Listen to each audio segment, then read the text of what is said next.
Hello. Hi everybody, if we can start getting seated, that'd be much appreciated. Thank you. Just so we can start on time.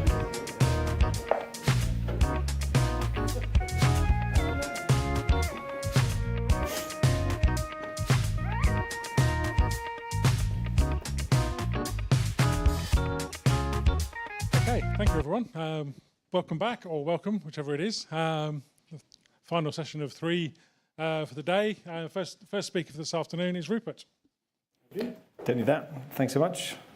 Good afternoon. Well, thanks for coming back. Those of you that have, it's still a pretty good number of people in the room, so appreciative of your support in that respect.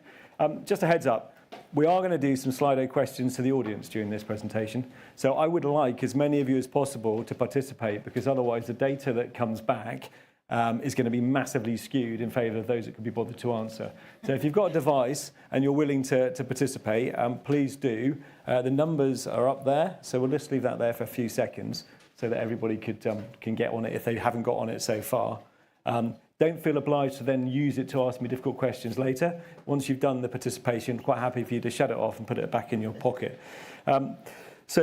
So a couple of issues then. Obviously, the first one was lunch, the graveyard slot. Thanks so much for scheduling that one for me, Jeff. And of course, the other issue around lunch is that people have forgotten what we talked about this morning. Could be good, could be bad, unless you're trying to maintain some level of continuity between the presentations.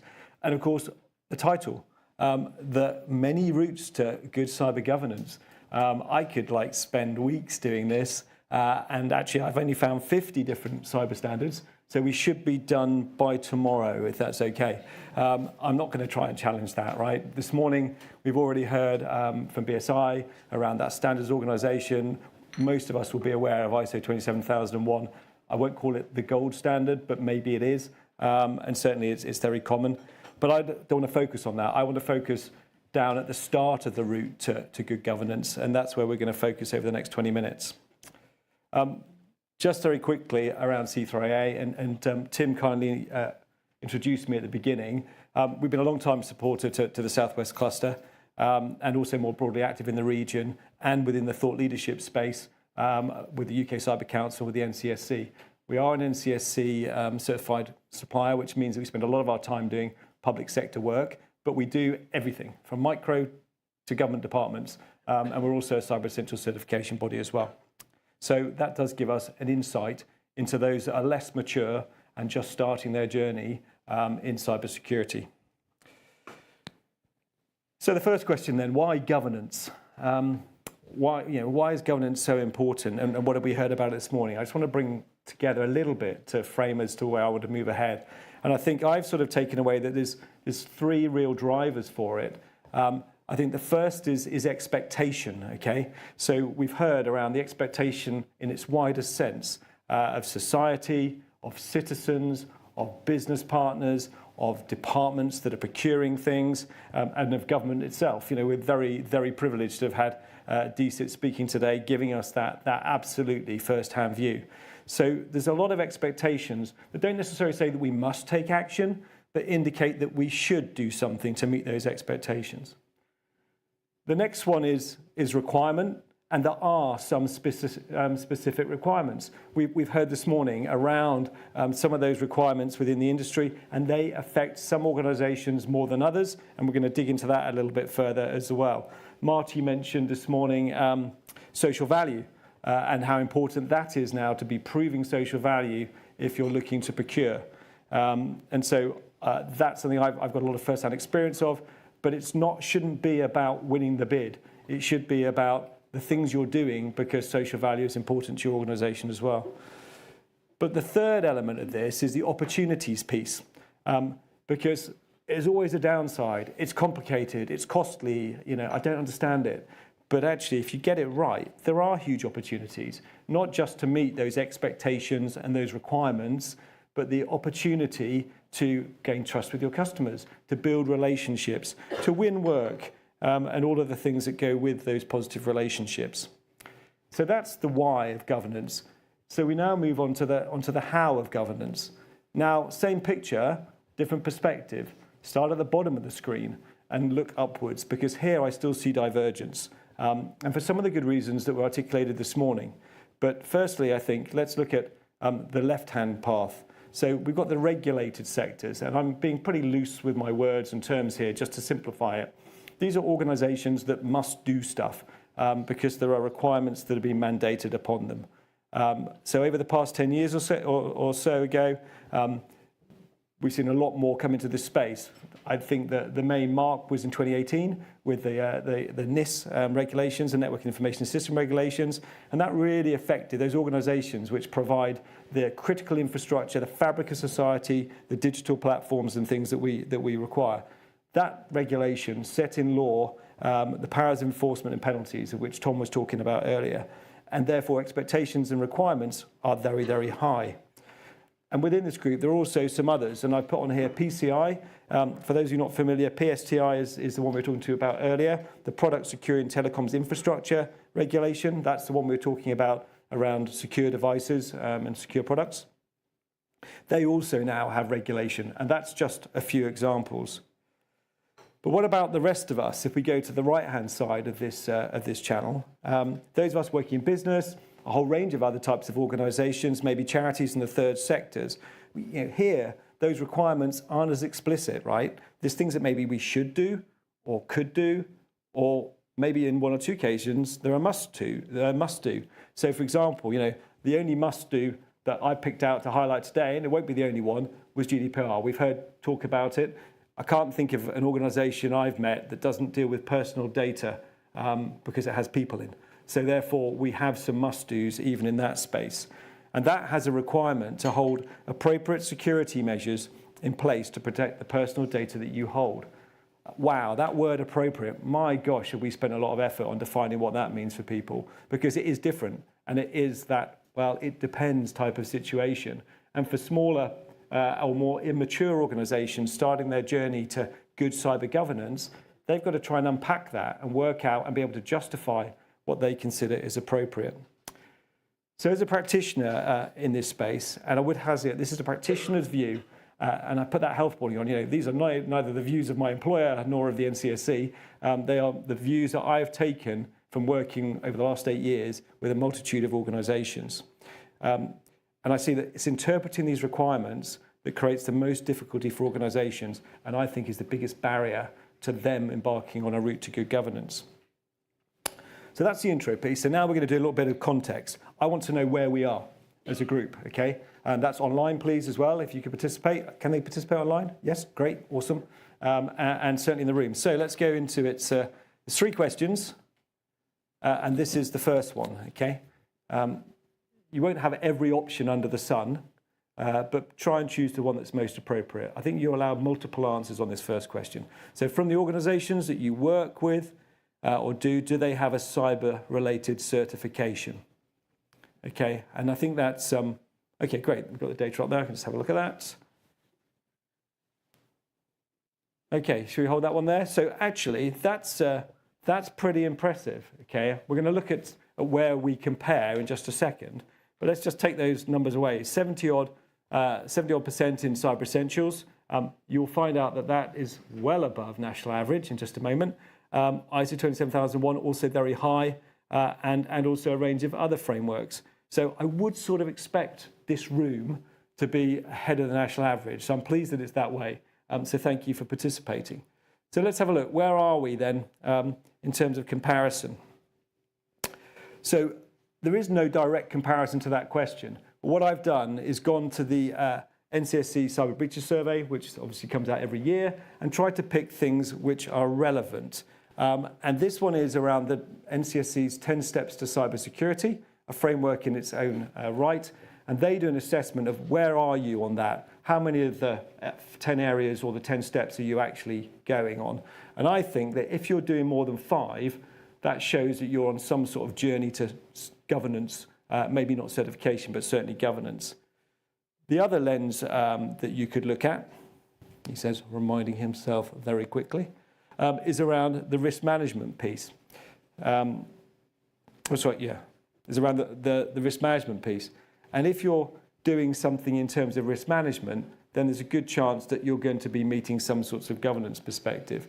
So I think that these 2 statistics are those that are most helpful. And that gives us a view that somewhere in the 30 to 40% of organisations, as per surveyed, are doing something that I would consider governance that is likely or equivalent to a certification. So within our room, we were at over 70% for Cyber Essentials and plus, and still at 60% for ISO 27001. So that's well above average. Okay, that's pat on the back for question 1 then. So moving on to question 2. So for those of you that have, which is 60 to 70% of us, so that's good because we should get a good spread of response. What was the main reason? And again, just choose the one that's closest to your options. So we want to be more secure, legal or regulatory requirement, to meet a supply chain requirement, or you learned from an incident and had a near miss.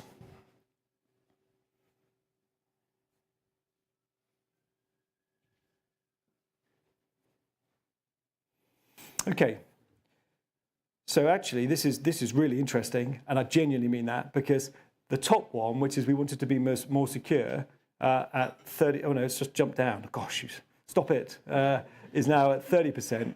So we'll carry on with that one for a second. That's actually pretty high, I think, because certainly my practitioner perspective is that most organizations start doing something because they have to, not because they want to. So that's really positive. Again, maybe it's reflective of our audience. To meet a legal or regulatory requirement, yeah, that is the highest now. And actually that 100% from my perspective is what we see most of all.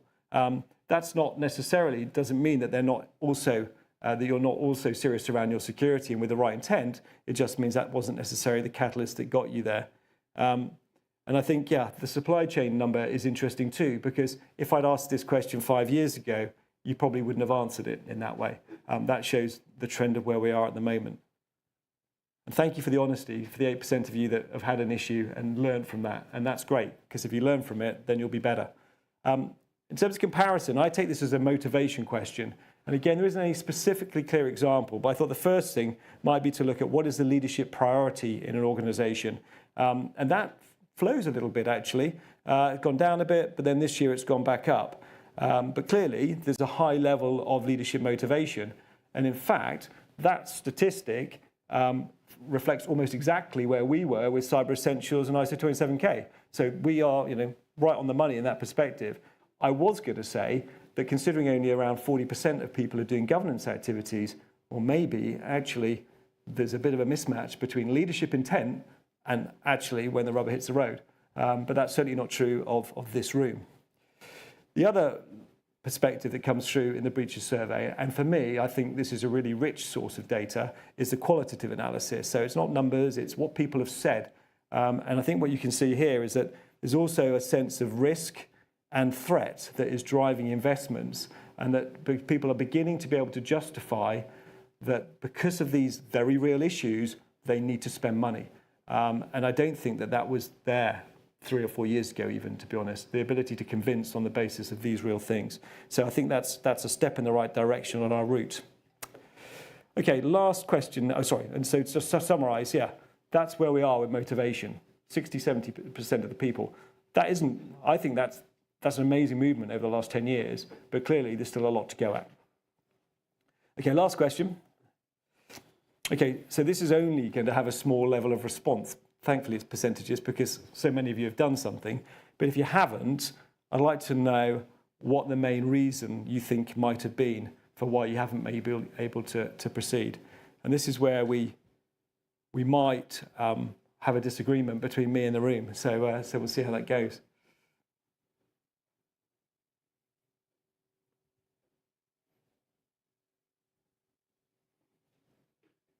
Yeah, give people a couple more seconds because I haven't got the right answer I want yet.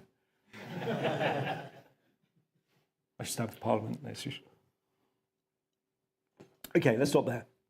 Expense. Yeah, I think that's an interesting perspective, and it's certainly one that rhymes out.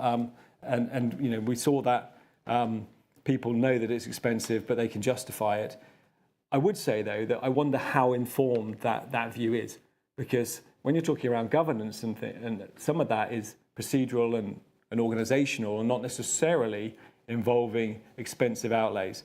When you start to bring controls into play, there's likely to be investment required, and I think that does put off a lot of people. So what do we see? So this is those that are following government initiatives. So my view on this was to try and take a view that if you didn't do it, was it because of a lack of awareness? You didn't really know what's required. And I think this is really interesting because we've heard a lot about cyber essentials today, and yet when surveyed, only around 11% of organisations are actually aware of it. That's actually gone down over the last few years, and people have started to maybe it's become part of the fabric, which is really interesting because I think that actually awareness shouldn't be a reason for people not to do things. And there's a lot to do in terms of still continuing to tell people about stuff. But Cyber Essentials has been around for 10 years, and we've been talking about cyber for years. I tried to get Bing Autopilot to tell me how many cybersecurity conferences there have been in the last 10 years. It failed completely, but we know it's going to be in the multiple hundreds at least. So how can we not be having awareness of these sorts of things? I know this data is around specific government initiatives, but as they are leading the charge with DCIT and NCSC, I think that's surprising.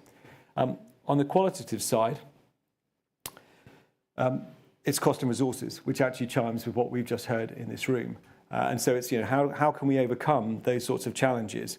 And so I think that, those two themes of awareness and cost are the things that we need to work forward.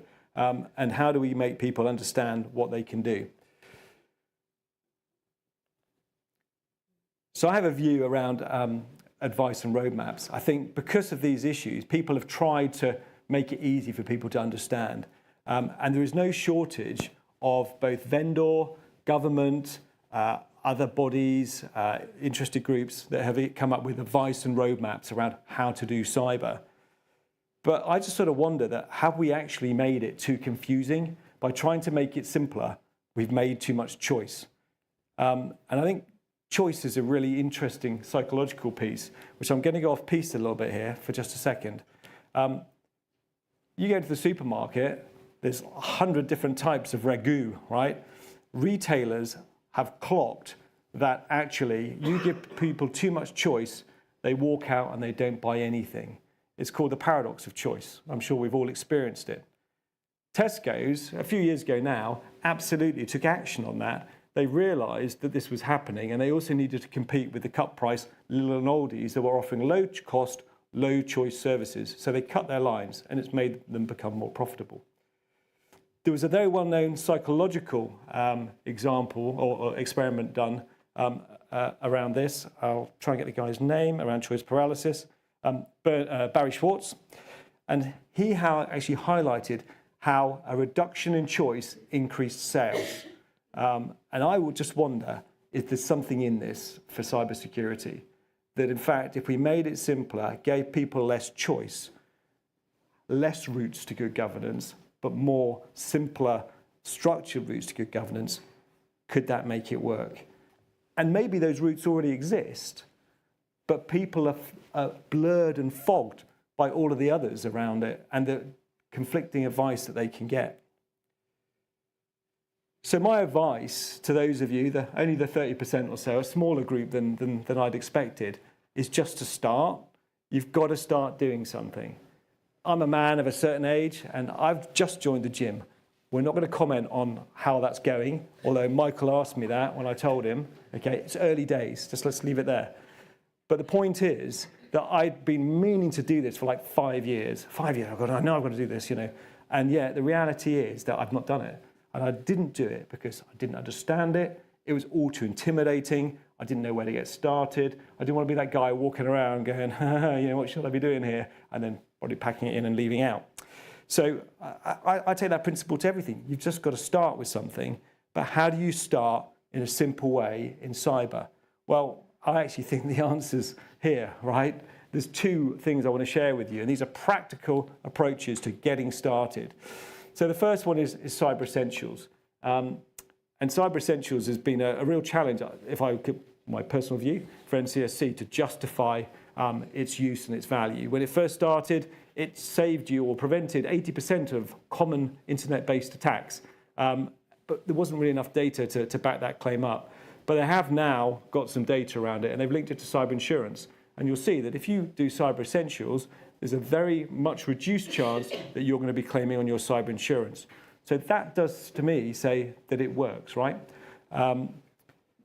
It's only 5 controls. Now, that belies some complexity for different sorts of organisations. And in fact, NCSC have just issued a different approach to get to Cyber Essentials for those big organisations that find that very difficult. But if you don't know where you are or how difficult it might be, they've also helpfully put a cyber readiness tool online, which you can access and go through some questions to work out where you are. So that's my first start with. My second start is a little more complex maybe, and maybe not as commonly known. The CIS controls. So CIS, the Centre for Internet Security, came up with baseline controls and there's 18 of them, but they allow you to build to what they call different implementation groups. So if I just bring this up here, you'll see that each set of activities has 3 different groups, IG 1, 2, and 3. So you can get started by just doing IG 1, which isn't doing everything, but it's doing enough to get you going.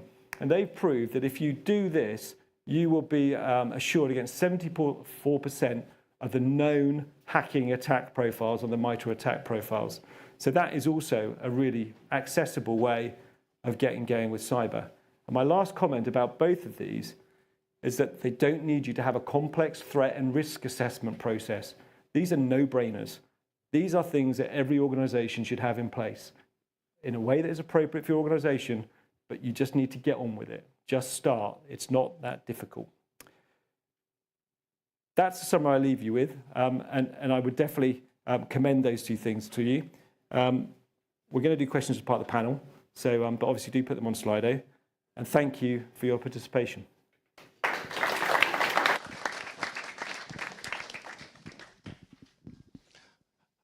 Thanks very much, Rupert. And I haven't been taking up your gym advice, but I might have to. Cool. Kelvin, over to you. Thank you very much.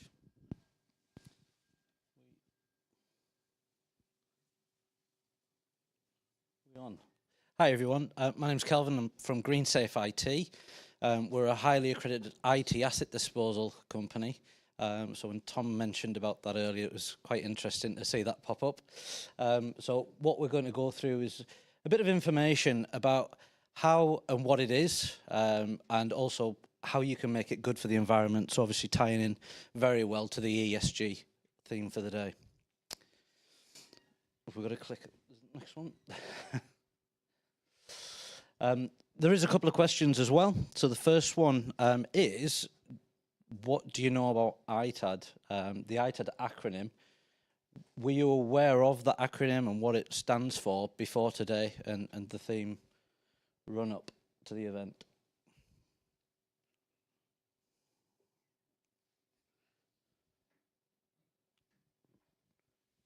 I wasn't expecting it to be that high, to be honest. That's really good, though. Hopefully today will be real useful. So ITAD, if we can flick back to the slide, stands for IT Asset Disposal. It includes everything from a man in a van scenario that might be around the corner from your organisation, all the way through to very slick and corporate solutions that really can go to the nth degree when it comes to security. We organise lots of collections for customers. We do decommissioning services, but it is all around the security, compliance and control when it comes to dealing with end-of-life assets. There is one other question on the back of that, if we can bring that one up, which is, have you ever bought a refurbished laptop for the organisation? Because that'll be really interesting as well to see how it ties in with your knowledge about ITAD and whether you've bought a refurbished laptop.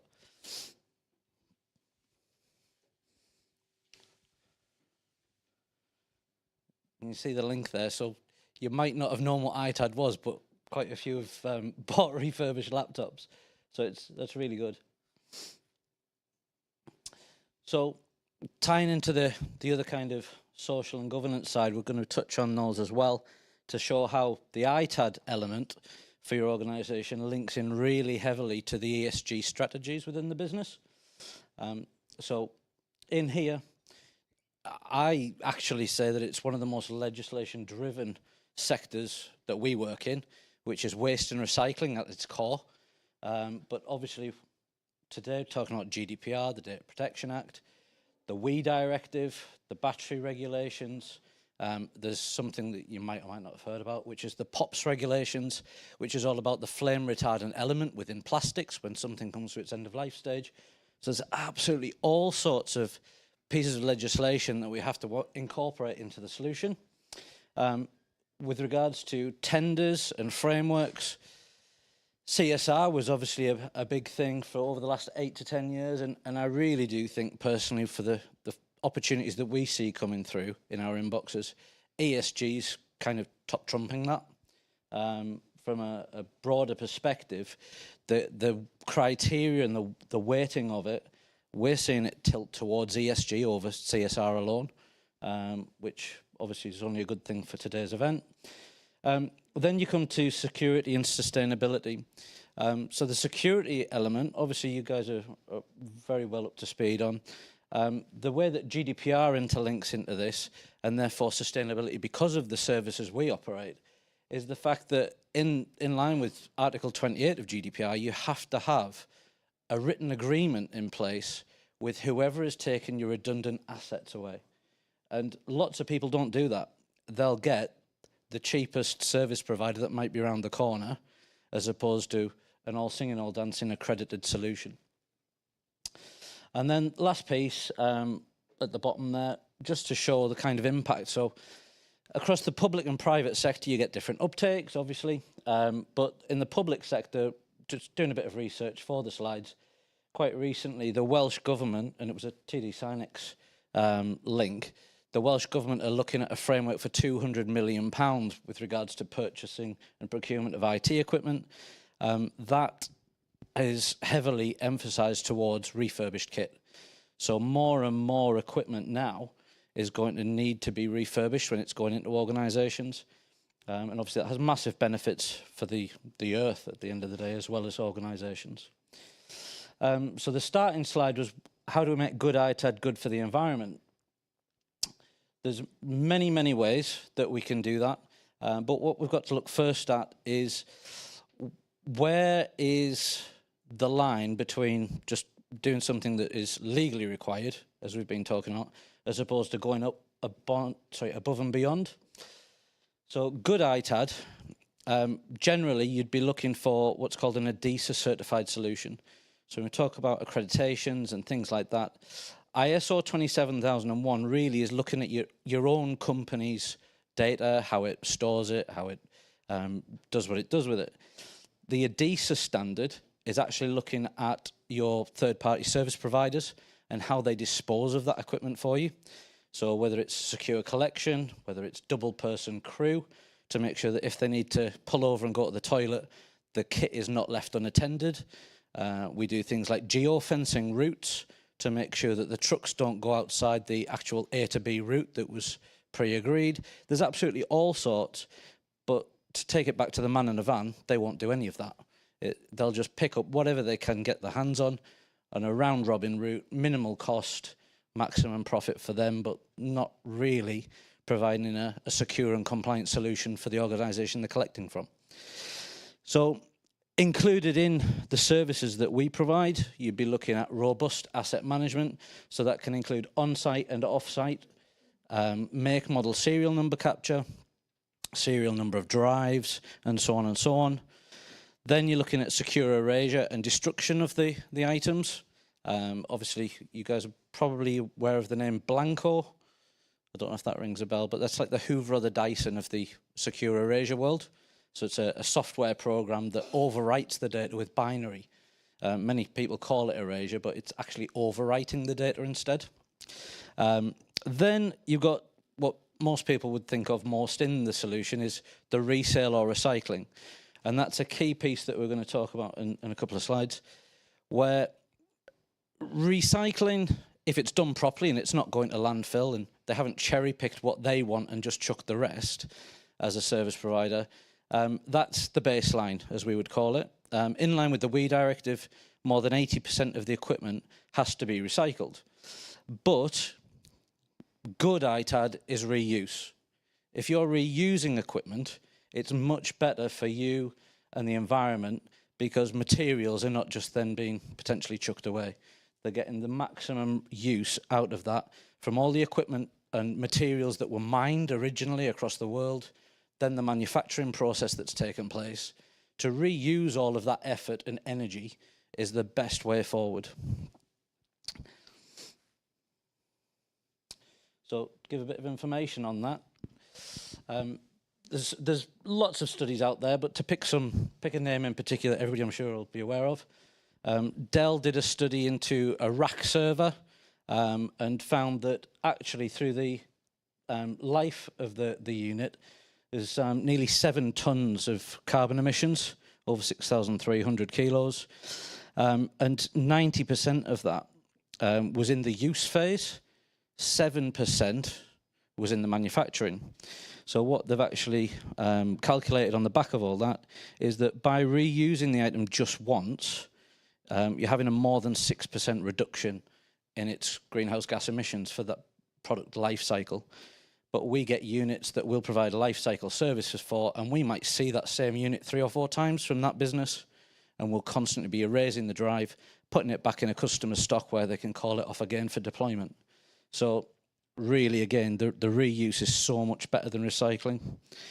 Another quick piece of information, obviously it totally depends on the kit that's involved in these bits of analysis, but a refurbished laptop there, again, the figure's quite similar, cut the emissions by 6.34% compared to new. So when you're asked by the organisation to look at how you can help towards ESG, it's easy, so easy. If you're buying a refurbished laptop compared to new, you are saving energy and greenhouse gas emissions. Behavioural change, again linking into the social aspect. So there was a recent study completed. It was looking at what people thought about the refurbished landscape. So there was over 100 delegates at this conference in particular, some leading players from the largest IT VARs, MSPs and so on, and they were asked what they thought about how many refurbished units would be bought in the foreseeable. So you can see there 40% in 2028 thought that 1 in 5 laptops bought would be refurbished in the UK. It's massive numbers. A further 86% it is by 2032. So when we look at that, just to put it into some perspective, laptops sold in the UK each year, the most recent data I could find was 7.1 million in 2020. And we know what a crazy year that was. But what that obviously comes down to is 20% of laptops sold would have been 1.42 million. So it just shows that actually if you're looking at those numbers and the uptake that some of the industry leaders think, I think it could be even more than that by those years. If everybody switches in to the benefits of actually buying refurbished kit and having their kit refurbished themselves and resold as opposed to recycled, those numbers could be absolutely enormous, and it can only benefit not just your company, but also the UK, because we're facing existential threats in terms of making sure our own supply chains are as intrinsic as possible. So everything is kind of pulling together in the right direction as far as we're concerned. I think that might be the last question time.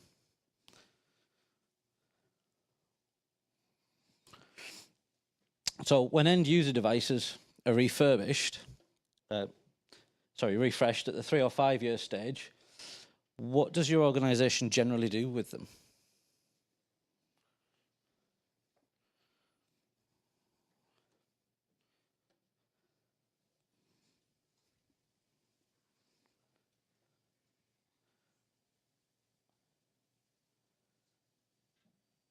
There's a lot of jumping around on those results.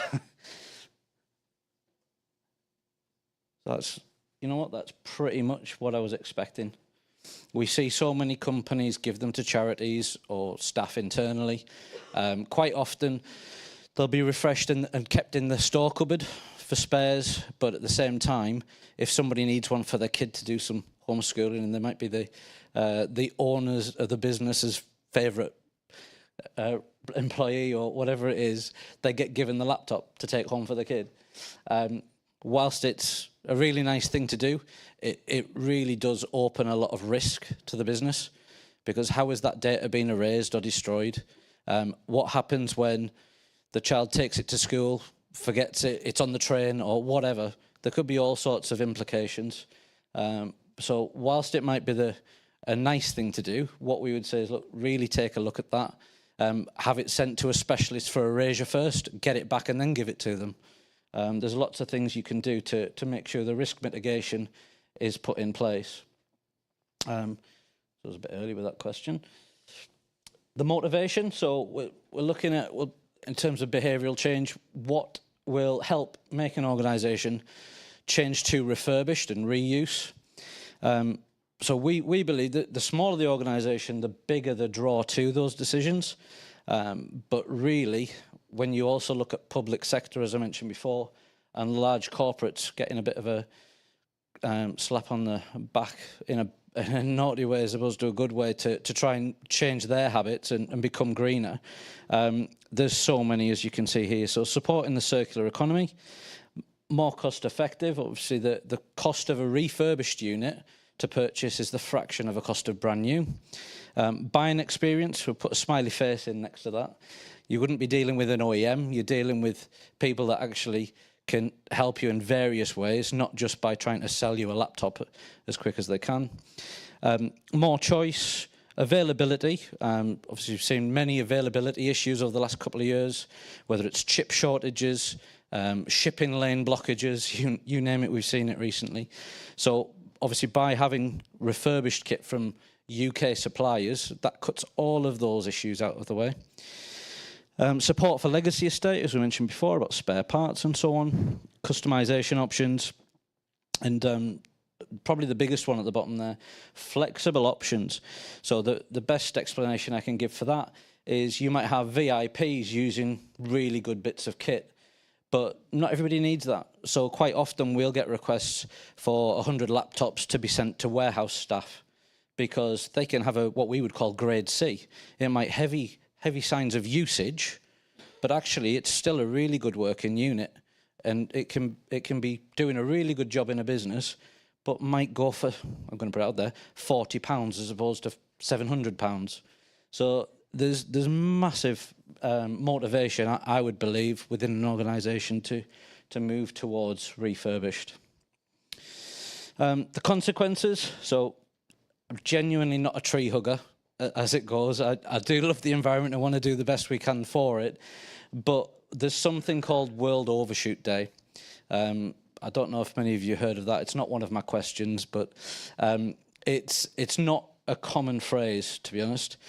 But what it does mean is that of all of the Earth's critical materials, whether it be water, soil, all of the other precious metals that we need to run everything we run, if that was all added up and divided by, obviously, our consumption, within a year, last year, we would have run out early August.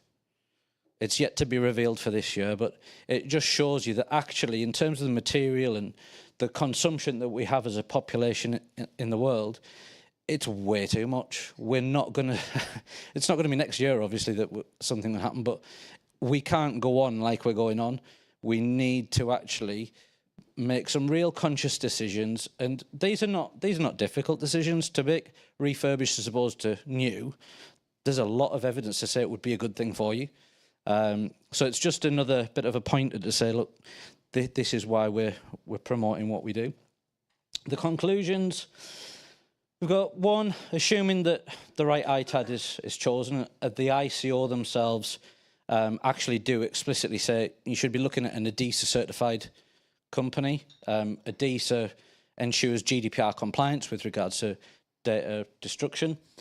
Number two, reuse and resell data sanitized assets wherever possible. And number three, obviously, if you're buying refurbished as well, as we said, it helps on all fronts. And that is everything. Thank you.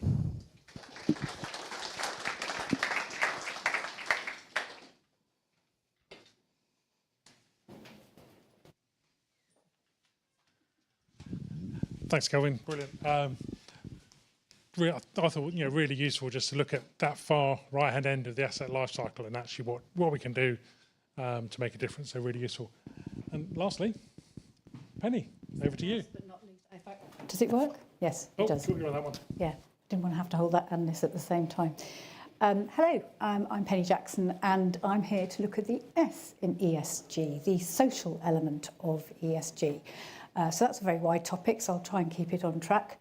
My background is that I have been involved in engagement and awareness, or I like to call it human risk management, for the last 7 years. I worked with the CAUSE programme, which was the NHS Cyber Operational Readiness Support Project, funded by NHSD after WannaCry, as one of only 2 communication directors.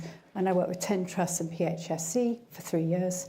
And then recently I just stepped away as the Strategic Security Awareness Lead for the John Lewis Partnership, where I actually covered the whole security portfolio, but it included cyber security. And I now work in the Aristos Partnership as the Director of Strategy and Human Risk Management. And we work mainly with critical national infrastructures and do the P, to go back to the P levels, which is preparedness, and that makes permanent. I think practice makes permanent, not perfect. So I'm just going to check, because I've never done this before. Oh, there we go.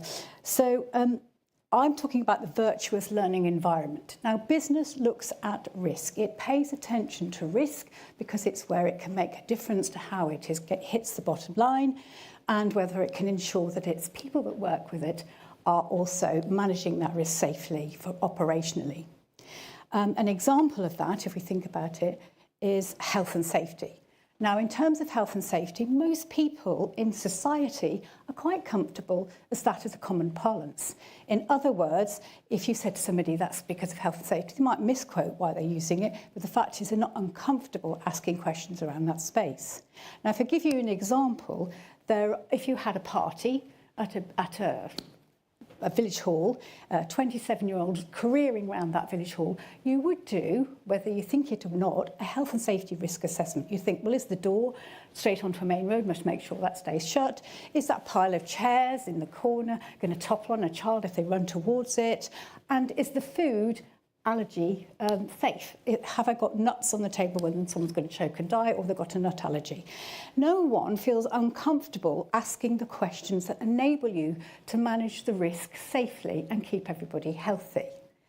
Now, that's where regulation and business attention to that risk, in some cases mining and in the past steel industry was killing people, has improved and brought into common parlance and understanding about management of risk. Now, if we talk about that in terms of cyber and business attention, there is already a paradox in terms of the name, because health and safety says what it does on the tin. It keeps you healthy and it keeps you safe, and your team's healthy and safe. What does cyber mean? It doesn't actually mean anything. It's a made-up word. So if you're asking people to pay attention to it in society and they're nervous of it, already it becomes other. Now, cyber risk is managed by business and pay attention to businesses according to the size of that business. The bigger the business, the more they pay attention to it, the more it becomes a risk-managed process, as we've seen with all the previous speakers. But the trouble is, it still resides within the IT and the CISO function, particularly around engagement and awareness.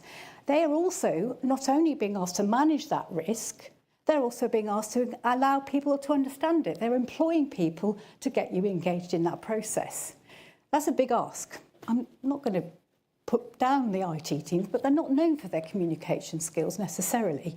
And bringing people in to do engagement, but at a level that is already siloed, means you're not building in a social engagement with the risk. You need to improve the expansion of that and have a collaborative approach. And in fact, it was music to my ears when DCIT brought out the guidelines and said that actually the risk needs to be managed at all directoral level, because it does, and it does for engagement as well. Now, examples that I've had that I think have hugely improved engagement with this risk and in terms of behavioural shift are 2 areas. One is on governance that I've seen within the NHS, and the other is around calling it human risk management rather than engagement and awareness. And training. Lots of companies do mandatory training. Now, mandatory training is paid attention to for one moment in the year, and you think, thank God that's over until next year. Anyone can train on anything. Have you improved understanding? Probably not. Because nobody really wants to know about it because it's a bit irritating. If you've got a learning platform, I was using CyberSafe within the John Lewis Partnership. 10 modules was what was offered when I first went in. Great, that took, 2 months of doing it over so many months or so many minutes a week or whatever. Didn't make any difference to my understanding. I had a lot of modules though, and I could say, and so could the regulator see, that we'd offered it to people. It doesn't improve understanding. Human risk management is something that I built up. There seems to be, like many things, a movement towards changing the way people approach things. And that is looking at what is the pertinent risk to the thing that you're doing, your main job requirement, and pay attention to that from a cyber point of view. So let me give you an example. The HR team, when I was working with the DPO, the SOC team, and with the HR director, were expressing too many numbers of breaches, potentially, because, I'm not going to quote it, you're not going to be able to take that out loud, because these are busy people, under-resourced and recruiting every single day. And the information they've got in those emails is PII data. And by poor protocols, email sharing, not BCCing, not putting in secure email controls, they were breaching. So what did I do? I worked with the CyberSafe platform. I was given an enterprise license by the company because I wanted to play with it.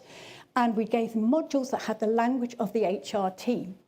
I then worked with the director, so buy-in from senior level, who created a video, or I created a video for them, who said these 2 modules are essential to our business, to our operational. And so they took up, we offered them the modules, they knew they had to do them, and we did it in peak. And anyone that knows anything about a retailer, peak is the busiest time of the year. Nothing happens in peak unless it's essential. And yet we had over 78% uptake within 6 weeks of those 2 modules with the language and the culture of that department. And you know what? It wasn't difficult stuff. It was, what are you sharing? How are you doing it? It's simple stuff. We took out the complexity, the paradox of the assumption it's difficult. Because like with health and safety, most things are quite straightforward and mundane to cure the problem of the risk. But as a consequence, they're genuinely, we could measure the driving down of that risk. Because you were only asking people to pay attention to things that was most pertinent. But then, when you say, I've got this bit of information about cyber you could also pay attention to, they did, because you knew it was going to be relevant to them, and it became less complex and less difficult. If you also expand out the learning opportunity to the learning and development teams, why are learning and development teams not involved in cyber learning? I put a question out to a membership group of senior leaders in the UK in learning and development, skilled professionals, and I said, what do your teams do around cyber? To a man, none. They said, nothing, it's too difficult and we're busy. Great. What is the role of that team? That team is there to equip, train people into supporting the business function. There isn't a single business in the world now that isn't digital and doesn't use a laptop. Even the tiniest business. So learning and development teams should be taking ownership of the engagement, using their skills to make people understanding in that space better. Same with communication. Who's been told, oh, guess what, October is Cyber Communication Month? Brilliant. That's just 1 month. It should be pulled into every story that's relevant to cyber. And the same with all of the other departments. Pick the moment when you can put in the messaging.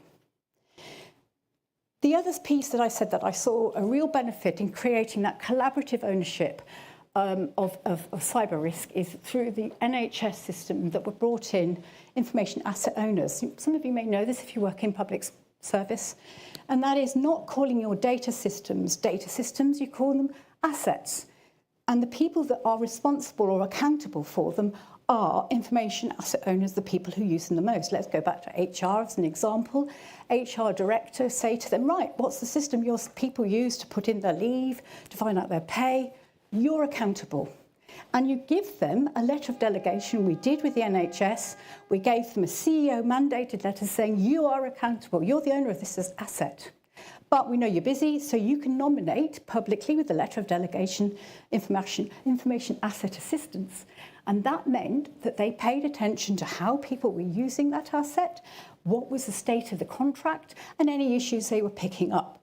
And then in a bi-monthly steering group where you meet with the IT team, it's not the IT team telling you what the problem is. You are jointly responsible for the state of the asset that you're managing. You all collaboratively look after it. You're pushing the understanding out because you have to pay attention to it. And I think that hugely benefits and creates collaborative ownership. Another space that we talk about all the time as a risk area in terms of business is the supply chain. It's been mentioned multiple times in this room. Now, I think if we're going to have social benefit, we should provide a philanthropic approach to the supply chain. When I first was interviewed for the John Lewis Partnership, I had come straight out of this sort of recommendation process and support for 10 trusts. And I was really keen to see some kind of support for the supply chain, because we were doing in the end, a lot of workshops around procurement and budget holders, which is where the issue around managing contracts and supply chain was sort of residing.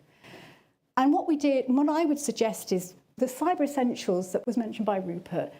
If you had a baker who's got a fantastic product, and they do really well, like my daughter was working in a bakery not that long ago, they open another bakery. I actually spoke to the owner of the bakery that is really, really, really good. And she said, oh, what do you do? I said, oh, I work in cyber. She said, oh, I haven't got time for that.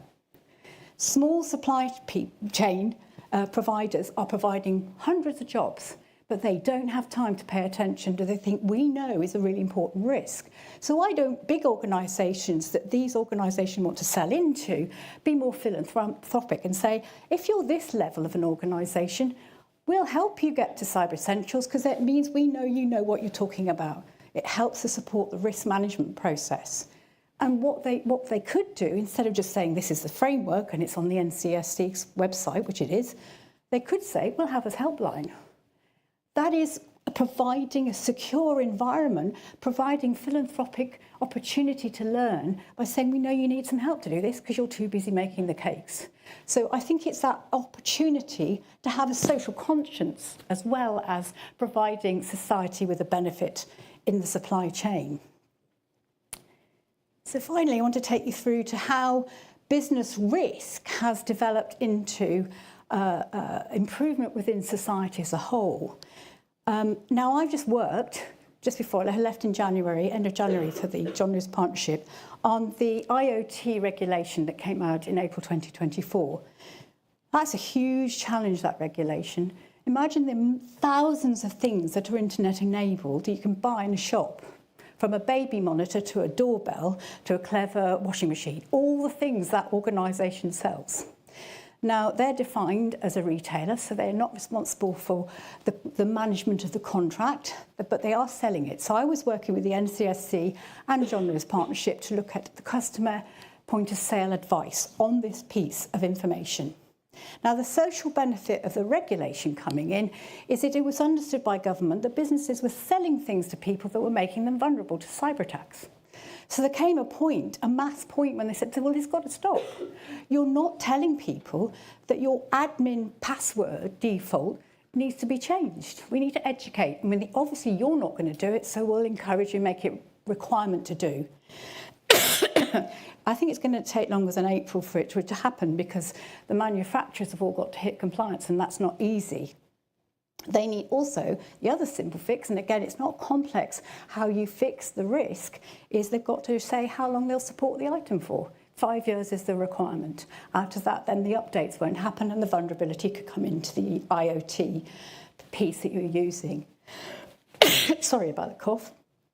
And finally, I talked about philanthropic approach for the supply chain. Actually, this is beginning to happen, or has happened, within the banking community. COVID last week, 2 weeks ago, so I'm not infected, but I am coughing, sorry. The banks were probably the worst group for writing off that was affected by the risk that happened through cyber ingress into people's accounts. Then there came a point when they said, well, we're not going to write it off, we're going to say it's the customer's fault. For quite a while, and I know 2 people personally who had their accounts emptied overnight, the bank didn't pick it up, and they said, oh, it must have been you, did you share your password with anybody? Then regulation came in. Regulation improved what the banks have to do. They're their most regulated industry, I think, I may be wrong, in terms of cyber management. And as a consequence, they behave themselves much better. And you see them, and especially in their engagement, talking a lot about what they do to improve people's understanding and engaging with this subject. That's okay if you're having to do it because you're regulated and you're funding it. But what they are doing and behaving and paying attention to is offering it to society. Now, the Internet of Things regulation, the specific reason it was brought in is to build citizen resilience. That was the phrase. And that's a very important part of the S in ESG.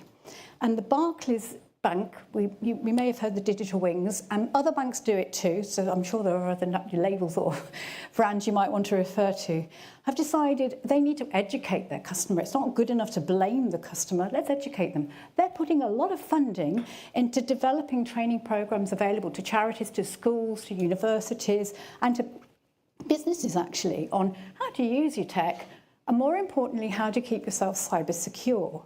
So in terms of the virtuous learning environment, businesses had to understand the risk, and because they understand the risk, they're driving improvement. And then ultimately, that is spilling back out into society. But we must stop making cyber complex. It is when it comes to technical hunting down of a threat and ingress into across your barriers. But the most important thing is, most of the answers to managing cyber risk are mundane things like don't click on the link. Thank you very much.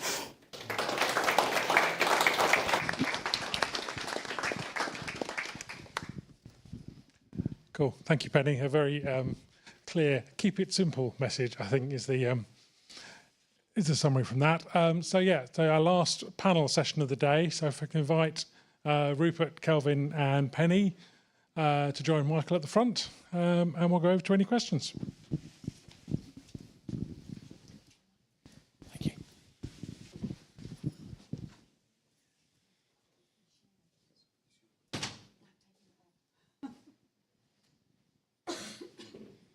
Okay, well, welcome back. How's the gym going then, Rupert?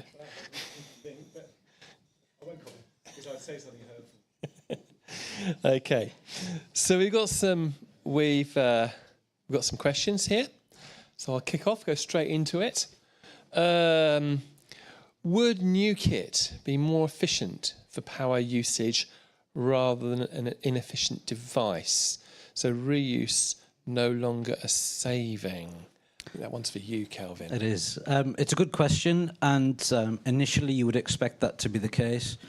But a lot of the time with refurbished kit, the requirement would be to upgrade the SSD from a hard drive, upgrade the RAM, and so on and so on. So the efficiencies, actually, you'd probably have about the same efficiency. Obviously, a lot of the impact from the carbon emissions on the manufacturing is the mining of the materials, but we would take robbing Peter to pay Paul, as it were. So we do a lot of what's called cannibalization, where you take RAM from one that is completely not working to upgrade another one. Okay. As Moore's law tops out, it gets harder to make faster processors, but memory requirements due to software bloat grows. I think I would agree with that question. I've experienced that myself. What is the sustainable reuse time frame for PCs? Well, there was in the Dell calculation, I know that says PCs in particular, but this information that Dell worked on was that they could probably keep a server going for about 15 to 20 years and keep it optimal performance by upgrading the various components. So that's the only information I can reply with, unfortunately. It's server information. So if I still have my old Pentium, you could use it, could you? Well, with a lot of upgraded components, yes. Okay. Way above my pay rate. Right, okay. It might be worth pointing out, reference Penny's talk, that 80% of cyber breaches relate to human user error. So of all the areas to focus on your people. I would agree with that. And I actually think it makes me concerned that we don't spend an equivalent amount on people and helping them understand as we do on hunting this threat and finding the problem out. I think there should be a balance between the two. And I just think at the moment there's a lack of professional approach to this engagement piece, and we desperately need to improve that piece. Yeah, I mean, sorry if I can just add to that. Yeah, I mean, the statistics are absolutely spot on. There's plenty of evidence that that's the case. It has been for a long time. But I think there's also an equilibrium thing we need to consider here, which is why do so many? I mean, I think that the number of attacks that got breached were like 90% in that cyber breaches report were by phishing. So why is it that people keep addressing the soft software, us the people? It's because we're the weakest link. So the more and more we enhance. We need to obviously address that, but it won't necessarily solve the problem. The problem will just move to the next weakest link. So it is a continuing sort of battle to keep it going. Okay, so about reuse of old kit. I was thinking, that's not me, I don't know who it was that was thinking that, but someone was thinking of switches and routers rather than PCs. So the large majority of the kit we get is end user compute, in all honesty. The enterprise infrastructure, yes, we still get a lot of it. Switches and routers are actually, I'm going to put it out there, they're actually harder to refurbish in terms of there aren't as many upgrades. I think that's maybe what you're getting to. But there's also the erasure's not as simple and straightforward either. So within a laptop, obviously we'd hook it up to our rigs and run the erasure software. With regards to networking equipment, we have to go in and wipe all of the config, so it's actually more labour intensive, obviously therefore not as cost efficient. So yeah, if that answers the question. Okay, so we know a lot of companies don't fully understand their cyber risk. How can they determine what training and how to do it? This is a bit of a Donald Rumsfeld question, isn't it? I think we know they don't know, but even though they don't know, they've still got to work out what training to do.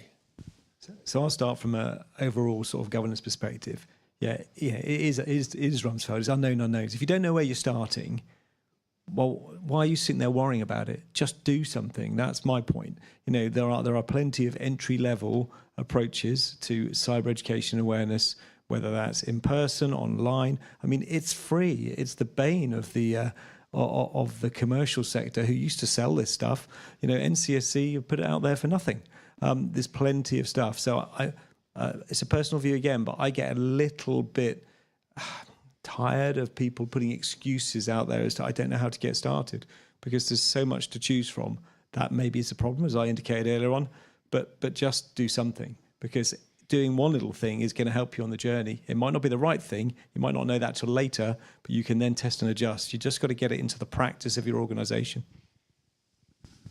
So I would also say that I think it comes back down to what is cyber, and therefore, if I don't know what it means, I'm not going to ask the question about it. So if all of us within the cyber professions could say, cyber actually is really easy to access and the easy things you can do to change it. Let's change the language, because there is a professional approach, and I've seen it in conferences where it's, ooh, that's interesting, it's so exciting, it's so complex, and there's a sense of pride in how difficult it is. But the answers for the user, the training that we need to be offering, and I hate the training word, but the understanding we need to bring to people are mundane answers. They're not difficult. Don't click on the link. Don't send something out without BCCing your email. Simple things. The phishing that brings in the ransomware is actually because people have clicked on the link. They've trusted something. So why are we making it complex? And as you said, The NCSC, when I was working with them and I looked at the user of their site, it is completely free. They've got board level training, they've got all kinds of training for free, really good quality, base level stuff. If you don't know the answer, go there. Unfortunately, they don't seem to be very good at marketing themselves either in terms of this space. So I think we need to do more to say it's not difficult in terms of the answer and then sell that out. Yeah, no, can I just come on the back of that? I mean, I do want to labour the NCSC resources because I think they are phenomenal, and they put a lot of effort into writing it in a really clear and understandable way. There clearly is an issue with people's awareness, as we saw in those statistics earlier, and yet it's weird, right? Because I didn't have time to cover it, but if you go to Google and you put, cyber essential certification, the NCSC comes up like the second link after the sponsored ads. So people just pass through it. So maybe there's a challenge here around that, not that it's a trusted resource, but maybe people don't necessarily want to go to a centralised government type of organisation for that advice. Maybe it needs to be something more independent. Just a thought.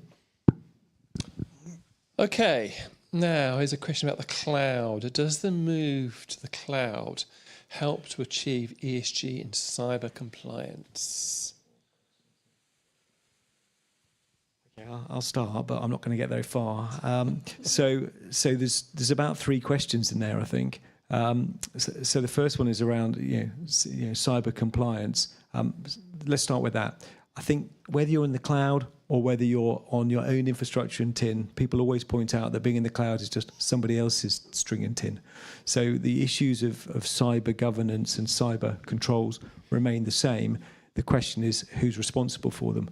And that just needs to go into your contracts and SLAs. And I'm not sure our lawyers are still with us, but I'm sure they will have had experience of doing those sorts of considerations.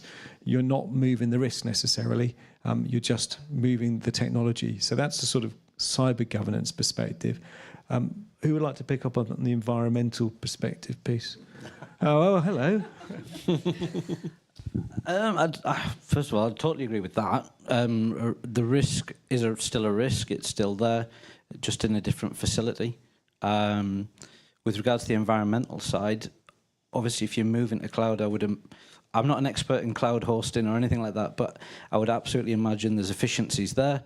The bit I can help with is obviously if it comes to its end of life stage within the cloud, normally it would already be put into some kind of statement of works or contract that the responsibility is normally with the host provider to ensure that the disks are destroyed, but quite often we'll go to data centers and shred hard drives on behalf of the end user organization, still the data controller. So it's contractual is probably my best answer as to whose responsibility it all is at the end. Can I just add one more? Just thinking a little bit of time, so thanks for the thinking time.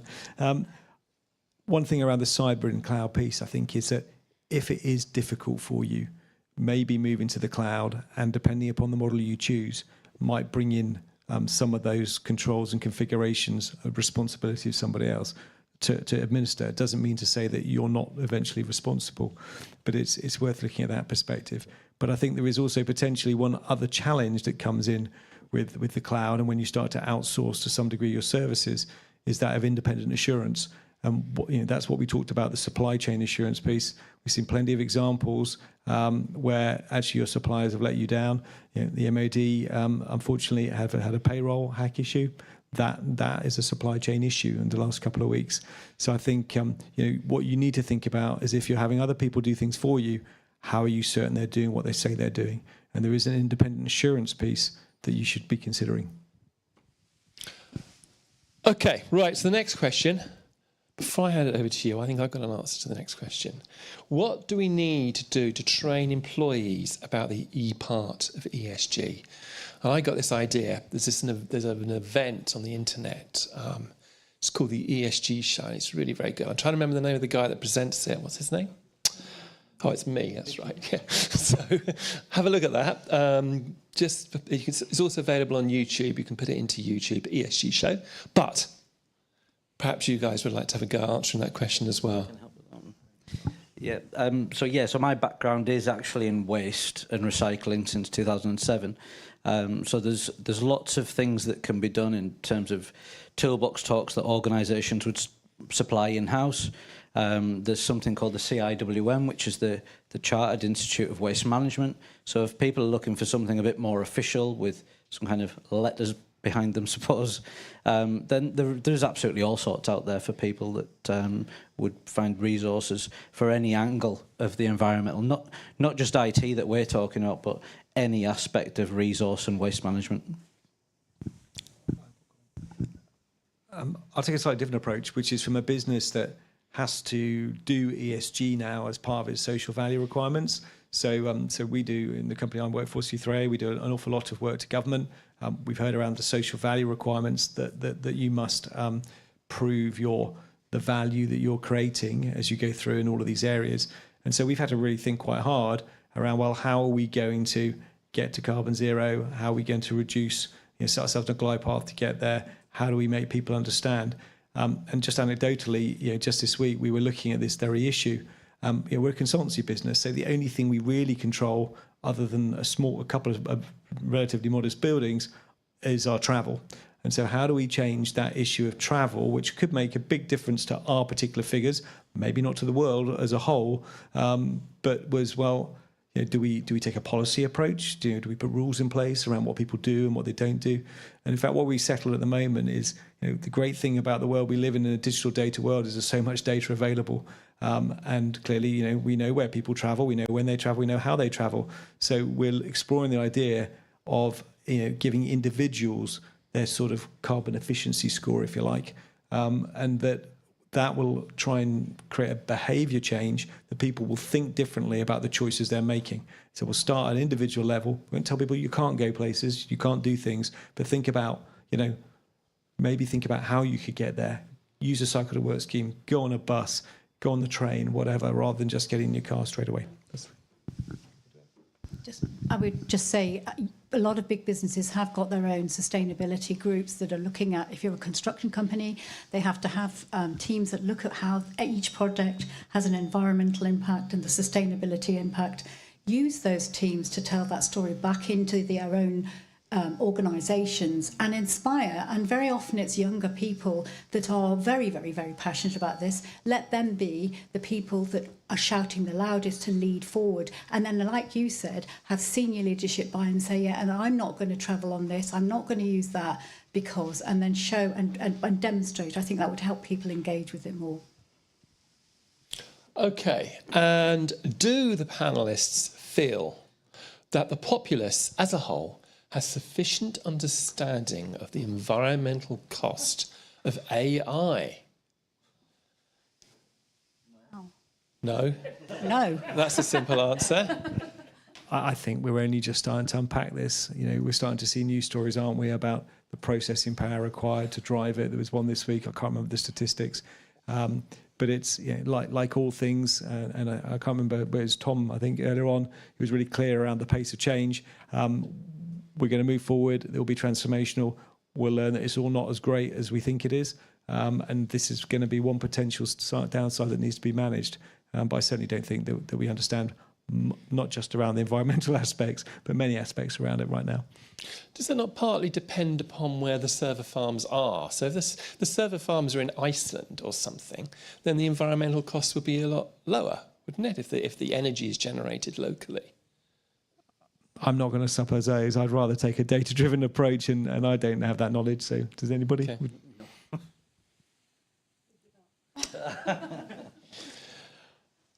When considering cyber training, how should you prioritise your training topics in a time frame to avoid overloading training and reducing the effectiveness? So I would go down the human risk management approach, because I have, anyone that's working in an organisation, any organisation, training gets in the way of doing your job. So therefore, you have to make it incredibly time efficient and pertinent. So pick the risk that is most essential or most impactful on the area that you work in and drive out the behaviour of that risk first. Therefore, you're providing people with a real understanding of why it's important to them, because if they don't pay attention to that risk, they're affecting their own job efficiency. and it makes it less, it's not a huge topic then, it's understandable and it's in bite-sized chunks, and then you can expand it out. It is actually, there is a whole dialogue. There are a lot of learning platforms out there, and they're now beginning to talk and change the terminology as human risk management. CyberSafe are, I think, know before are beginning to do that. A lot of academics, there's an academic in Australia that is talking about this process. If you pick the risk first that is going to affect you most, the selfish gene, say how simple it is to approach it, break it down into short pieces of training or learning, and then you can move the risk and they can see it driving a risk out, you're going to have better engagement. And it's not taking up as much time and energy as going, here's 10 modules, now you know about cyber. Yeah, I think that's a really, really good approach. I think the only thing I would add is for organisations that maybe aren't that mature in their risk assessment approach, go to some of the data that's around that says, these are the biggest risks. We talked about the cyber breaches survey today. I just talked around the phishing piece.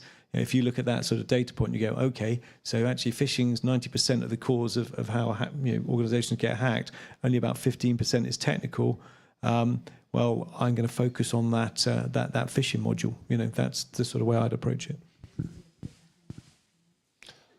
Just to follow up on what was said, I probably don't need. I probably shout loud enough. So who can hear you online?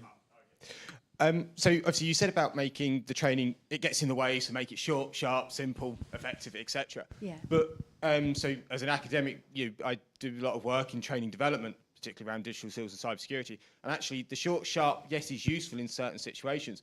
But what about making it fun and engaging? Because we've run all-day sessions with groups of people that we've made immersive, engaging, and actually we've had a better buy-in for that, even though they've lost an entire day of their work, because actually it's not felt like training, it's not felt like work, it's been a bit of fun, but actually their engagement and their retention is better. Well, totally. So I guess I only answered from a training perspective, but actually I ran the unit that had communication channels on all levels. So what's fun, what's interesting, what can you do? Actually, cyber has a perfect, that's interesting side to it. There are so many incredible stories of how people have ingressed into people's systems, like the one, I love the one about the fish tank, that how the people got into the casino and then eventually managed to take out all the money just because nobody thought that's an Internet of Things connected to their network. Those are the things that people go, wow. And then you go, I said, but what do you do about it? Totally. And I think it has to be a holistic approach, coupled with really pertinent learning that enables people to understand what they need to do next. But if you had an organisation, and I wasn't particularly able to do that in the one I was in, because it's such a complex organisation, nor were people in the NHS to take a day out, is then you have to provide multiple channels and access to it. So fun, yes, I totally agree. And the that interesting is also how to pay attention to it. So actually, I'd like to go one further than that, and it's actually how do you get and build that awareness just doing your job, so you don't have to take any time out. And certainly, you'll start just to focus on the phishing thing again. And Penny mentioned some vendors, and there are others. But I've started to see more and more of these things that work in your inbox. They nudge you, they put flags, they tell you about stuff. And I think that's great, because you're learning as you're going and as you're doing, in the context in which you're working, in the context in which you're going to face that threat. For me, that makes perfect sense. And I can see that there's a comment coming, an academic comment from over here. So do you want to take a mic over? Take the mic over.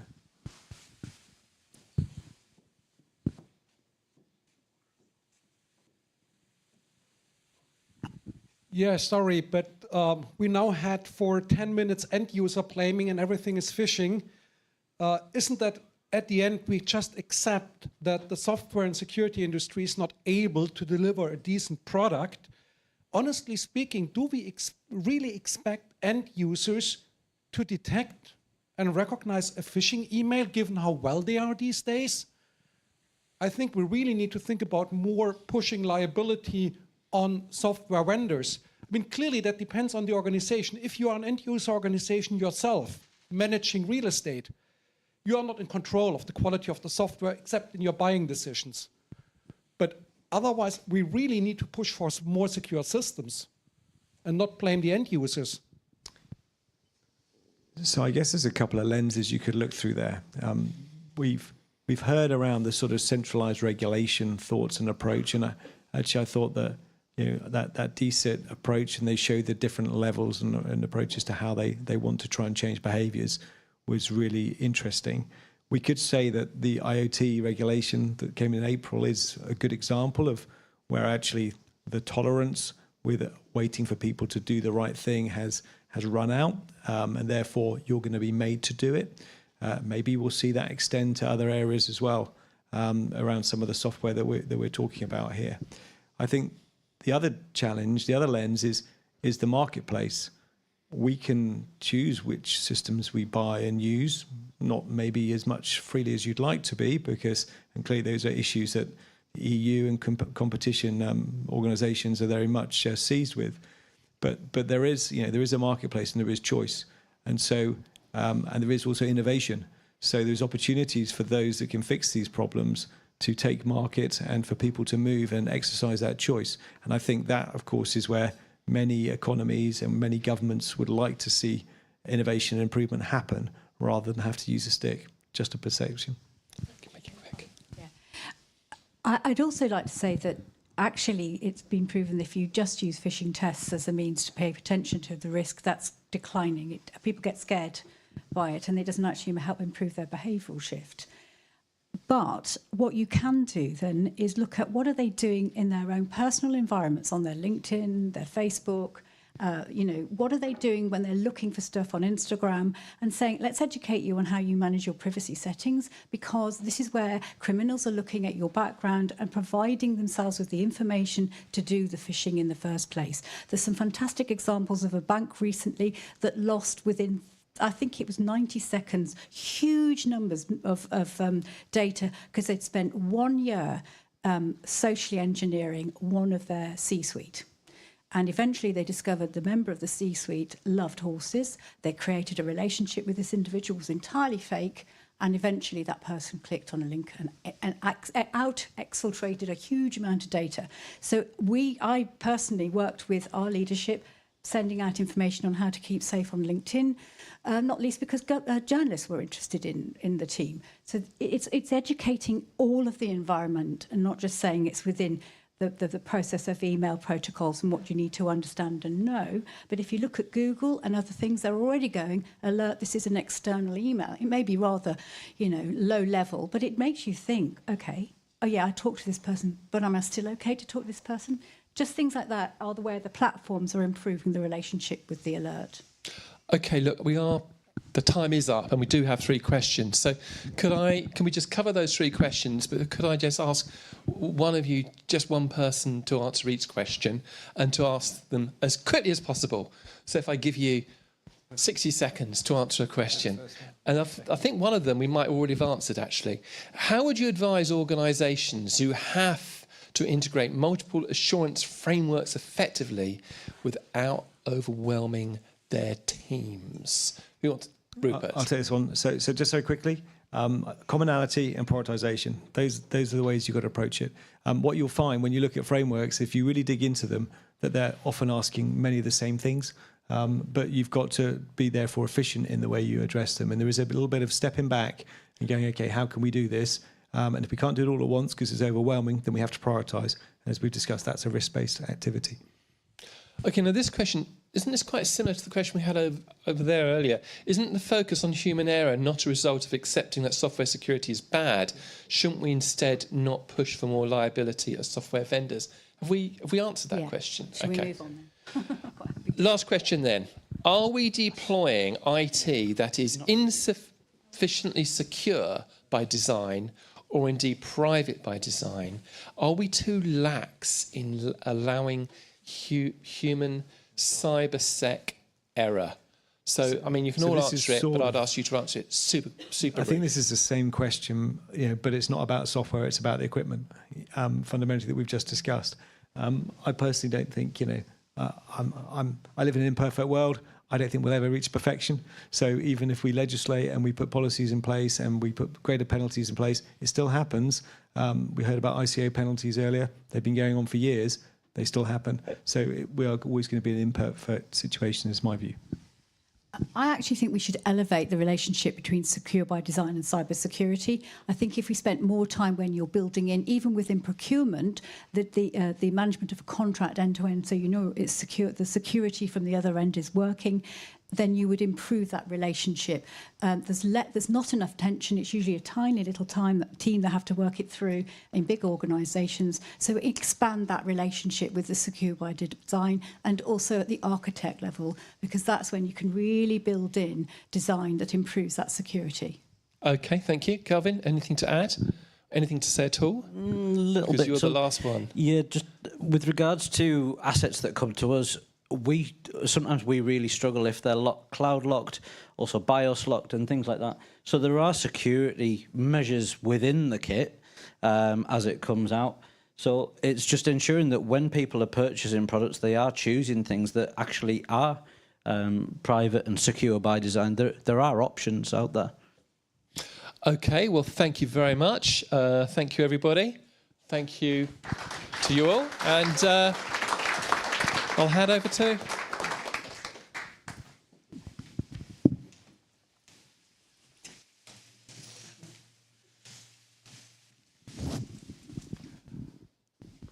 Okay, I get the challenging task of trying to summarise the fantastic discussions we've had in the presentations in about 10 minutes.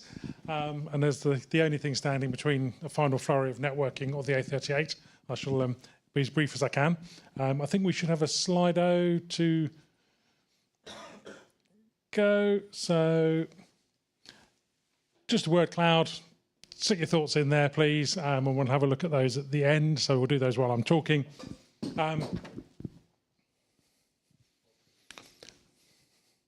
So obviously, repeat the thanks from the beginning and just obviously thank everyone that's been involved. So firstly, from the organisation side, Jeff, Jesse, Andy, the guys at the back, making sure everyone can hear us and everything. The team from Plymouth, if they're still there. Again, all been very slick, organised well throughout the day. Our sponsors and supporters, particularly Arctic Wolf, C3AA, and Greensafe IT. And lastly, but no means least, our speakers. Those of you who have done it will know the effort that goes into even just a short speech like that. So your efforts and time today to contribute to our conference is hugely appreciated. So thank you very much indeed. So just running through, this morning we started looking at what ESG was and what it meant. And bringing out of my notes there, then I sort of kind of put the environmental side of it was there. You know, there's a risk and a cost in terms of environmental impact. The S, the society, was all about the people, the culture, whether that's good culture, good reputation, everything else.